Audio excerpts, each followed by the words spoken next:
And I can't think of a better person to follow up with this, the notion of continuing to upgrade ourselves and to be out there and to showcase our talent than the esteemed Toni Kaufman. And Toni is a remarkable figure in IT, project management, TV, radio, and podcasting. I mean, seriously, that is like a lot. And Toni is handling that with aplomb. Toni advised President George Herbert Walker, she was his computer trainer. Right now, we're going to welcome a VIP to the stage, Toni Kaufman. Hi, Deborah. You look amazing as always. Thank you, as you do, as you do. Well, Toni is absolutely, as I said, a remarkable figure. You have so many talents, and you have, really used those talents and blossomed in so many fields. You have the radio show and podcast, the World Class Mentors, your Tuesdays Facebook Live show.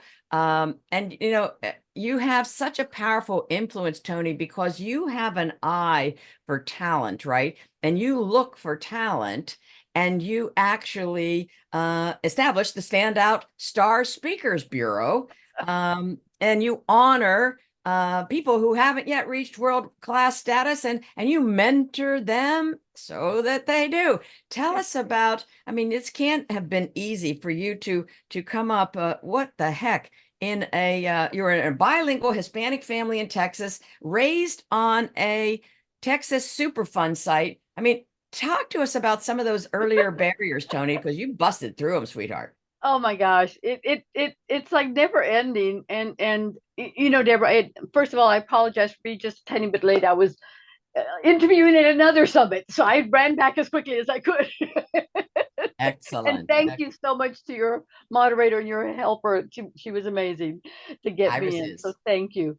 So folks, the one thing that you, Deborah, that I'm sure most of the women, most of the people in your audience have, the number one thing we all have in common is the ability to be resilient.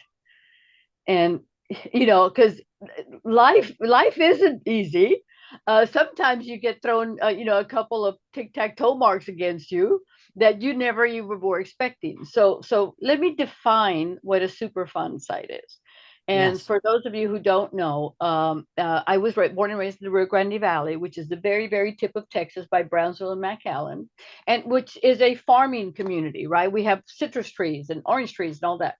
And so when I was growing up, my dad had 40 acres, and we had a 2-acre pond next to the house and a 14-acre lake behind it. And the one thing that is myself and my two brothers and my sister. There was 4 kids, and my mom and dad. And the one thing that I always noticed was that every time it rained, the fish would belly up. They would just die from the rain. And I mean, this is as a kid, stuff that you notice, right? And my dad was always restocking the ponds and all that kind of stuff.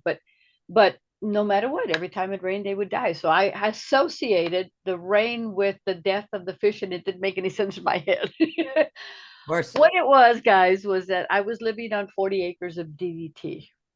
They had been dumping trucks. It was a division of Halliburton called Hay Salmons, and they developed a DDT.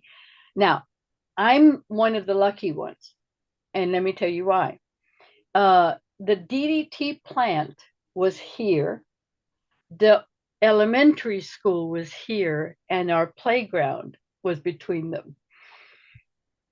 And I mean, there were families that had children without brains, one eye, things like that, that were being born around this entire elementary school and the city. And they were dumping, I mean, we didn't know what it was. We just saw big giant mounds of smelly dirt that we used to go karting on, right? Make a long story short, my sister died at 52. My father died at 58. My little brother just passed in 2020, and my husband, who was city manager of the place, passed in 2020. And my big brother right now has got liver cancer. Everybody had cancer. And he's at the VA center, and we're taking care of him now, and I love him dearly. But he and I are the only ones left. So for some reason, he laughed. He called me the other day. He says, "So you drew the short straw," and I'm like, "You mean the one of six survivors?" Yeah, you yeah, know. right. So the reason that I can say this so lightly is because you have to put God in his place. There's got to be a reason. And sometimes you don't know what it is. And sometimes you can't even talk about it. But there's got to be a reason we're still here. And whether or not we are, uh, history will repeat itself. And things happen all the time. But just knowing that I was the survivor of a Superfund site is important. And so that was what I was growing up with. So we had, other than that, we had a great, and we didn't know, the kids didn't know what that was. Uh, but anyway, I was raised in movie theaters. My mom had an English one, a Spanish one, and a drive-in. So I was raised serving popcorn and pickles all my life, and I knew that the resolution to life was in 90 minutes. Any problem you had, no Right. matter what it was going to be resolved in 90 minutes. That's adorable. With a pickle and And popcorn on the side. Oh my gosh. so so yeah, that's one of the things. There's lots of stories, but I love what you're promoting here, and I love that. Yeah, it isn't a smooth ride, guys. It's what you do with it in the way, and what you learn from it along the way. And then you choose. I mean, you choose whether, I don't care if it's racism, I don't care if it's disease, I don't care if it's lack of work or lack of education or anything. What you've got to decide on is, are you going to choose love, or are you going to go the other way? Because the other way destroys you faster. You Right know, now. yeah, anything you hold on to, whether it's grudge or pity or hate, Yeah. that doesn't come from God. I'm not here to preach, but I'm just here to tell you what's obvious is anxiety and pain and disease and all that. That didn't come from the light. Yeah. So so pick one. Pick one and pick wisely. And pick wisely. Yeah. I mean, the adage of hold on to resentment, you Yeah. know, watching what waiting for another person. Oh my gosh, I know this. Holding on to a resentment is like, well, it's useless. All right. I'm sorry, I Yeah. can't think of it. Yeah. So, No, it um, eats away at you because it creates the acid that creates, bad things in your body. Holding on to hate, holding on to revenge, holding on to any of the anxiety things, that there's plenty of them. Yeah, taking poison and expecting other people to die. I love it. thank Yeah, you. that's Thank wonderful. you. Oh yeah, yeah. Sorry, Gad. Thanks for the team. Team, you got my back. Love that. Love that. Thank you, Cynthia. So, well, this is we're going to get into a lot here in our time, and yet I had met you a while ago, but then I re-met you on a marketer's cruise Yeah. and discovered that I don't know you just spoke of your husband who was, like the head of that super fund or something. And I'm presuming this is the same man. Is that the He same? was a city manager. He was the youngest city manager in Texas. He was a city manager at 25. And Oh, yeah, he was 25 years old. and Uh, and he grew ill, obviously. yeah, he was yeah, he cancer, and he got excellent treatment, by the way, from the Houston veterans, the VA clinic. It was just amazing. I've always heard people complain about government, thing, and no, that it's so funny because my little brother was going through his cancer treatment at the same time, and his doctor was at St. Luke's here at the Houston, the medical center, and the head of oncology was his doctor. And then my husband got laid off like right in the middle of his treatment, so we were going to him at St. Luke's, and then it was like, okay, can't afford it now. Let's go to the VA. And we were telling him our plight, and he's like smiling, and I'm like, all right, Dr. Wade, what's your problem? And he Yeah, goes, right. I'm the head of oncology at the VA. So we kept the same doctor. Is that cute? Completely. Yeah. Oh my, God had a hand in that, my friend, right No now. kidding. No kidding. Right So yeah, now. we were blessed. Yeah, we were blessed. You were blessed. And then so fast forward and you're preparing to come on the marketers cruise in 2020. So I Tell us gave that. Oh, you're tell us you're what gonna happened. you're gonna go. I'm going there. If you can go there, I I can mean, go there. I can go there. Yeah. It. Um. I gave it to him for Christmas. But before I gave it to him, we had a session, 5 day stay at the VA hospital, so that we could get all the teams of doctors to run all the tests to give us permission to go fly away for a week, see all these wonderful people. And I really wanted him to meet, as we say at the marketers cruise, and you guys haven't gone, you got to go. Yeah. Uh, we say, I wanted him to meet my nearest and dearest 450 friends. I know. And so he's like, okay, baby, okay, And anyway, so we got permission, and they said, you know what? You've got a very aggressive strain. We're going to take care of you. Not a problem. We went through all the tests. They said, go for 7 days, enjoy the hell out of it. When you come back, you'll be back in the hospital. We're doing some more aggressive treatments. And so we left. And I got him a little scooter because I knew that the wheelchair was going to be too hard to push around the ship, because he was already in the wheelchair. Uh, and uh, um, and and the I'm sorry, the morning of the second day of the cruise, uh, he knew there was something wrong, and he was insatiable in terms of water. He was just dry, dry, dry, dry, and nothing, no amount of water would help. And he said, "Baby, can you help me up?" And I said, "Sure." And so I helped him just to sit up on the bed. And as soon as I let my hands let go, his body just fell right back, and he went, "Oh my God." So I called the doctor. They have every cruise ship has two things that you probably don't want to be in. One of them is a jail, Yes. right? And the other, they all have a jail, and they all have a medical center, a little hospital, and of course they all have a morgue. And so I called the ship's doctor, and they came by, and we wheeled him to the clinic, and by 5 hours later he passed away on the second morning of the cruise, and we still had 7 days to go. So that was um that was interesting, because I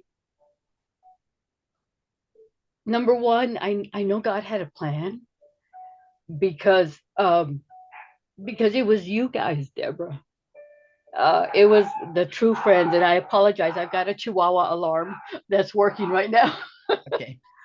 But the it if it had just been me, I would have been in the cabin the whole time. And the ship was amazing. The captain was amazing. The captain came in and gave me the ship to shore phone, and he says, "You call all your kids and you let them say goodbye to your dad." And he would, I mean, he came in, and I do need to tell you guys, this was Carnival. And after everything had been said and done, that I was ready to be taken back to my cabin. Uh, uh, as I walked out with the captain and the doctors, the entire ship's crew in uniform Oh my was God. lined up. I mean, there was 300 people lined up in their uniforms, and they were all saluting me as I walked out of the hospital and into my room. Anyway, and they even all the little stateroom kids, all the guys, they Yeah, were just there to offer to salute, and I didn't expect that. I'll never forget that. I'm But sure. Crew on a ship. You guys, a cruise ship, the entire crew in uniform. yeah, Oh, yeah, they were all there. So and Captain Lou, of course, and Andy Monagai, who was my mentor at the time. And the reason that I was there is because Iman, had opened our eyes to all this wonderful world of speakers, authors, healers, and coaches. Anyway, so if it had been up to me, I would have been in my cabin the whole time. What people don't know is that at every country that you land on, whether it's the Dutch or Jamaica or wherever islands we went, the chief of police, so to speak, the sergeants had to come in and take statements. So at every island that we landed on, I had to deliver a statement. So they would come to my room at about 6:30 in the morning as soon as the ship, landed, and I had to give statements. And I do thank Iman was there every morning to make sure that I was okay. So the hardest one was it where did we leave? Was that Fort Lauderdale or was that I think it was Fort Lauderdale? Yeah.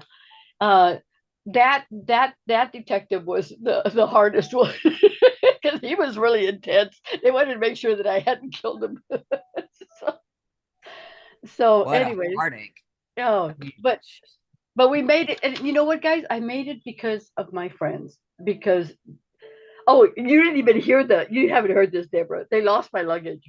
they Toni. they sent they sent it on another ship. So I was in my husband's shirts most of the time because his bag made it, my bag didn't. Oh, what an irony right there. So and for those of you who know me, you know that I love Ghostbusters and all that kind of stuff.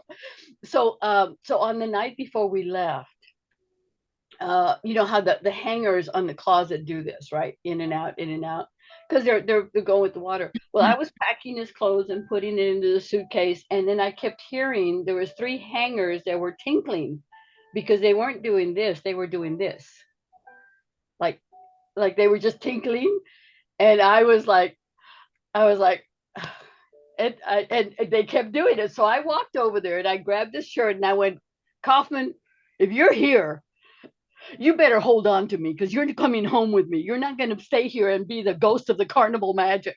Okay, forget it. It ain't going to happen. You're coming home. So hang on. Oh my God. So things that you do. But this is what I mean by resilience, Deb. I mean, so many, I mean, everybody here has a story and people need to hear it because they need to know that there is light at the end of the tunnel. And I want to thank all of my friends. Sheridan Wickens Fogg would make sure I was out to eat every night, even though I didn't want to go. It's like I Yes. don't want to go. Oh, Yes. and I think it was Dee, and there was two girls that actually one of our fellow cruise mates was selling underwear, sexy lingerie underwear kind of thing. So that I bought a bra. And they got me some stuff, and then Dee Collins would go to those, the little shops had the $5 sales on wraps and things. I have like 20 wraps.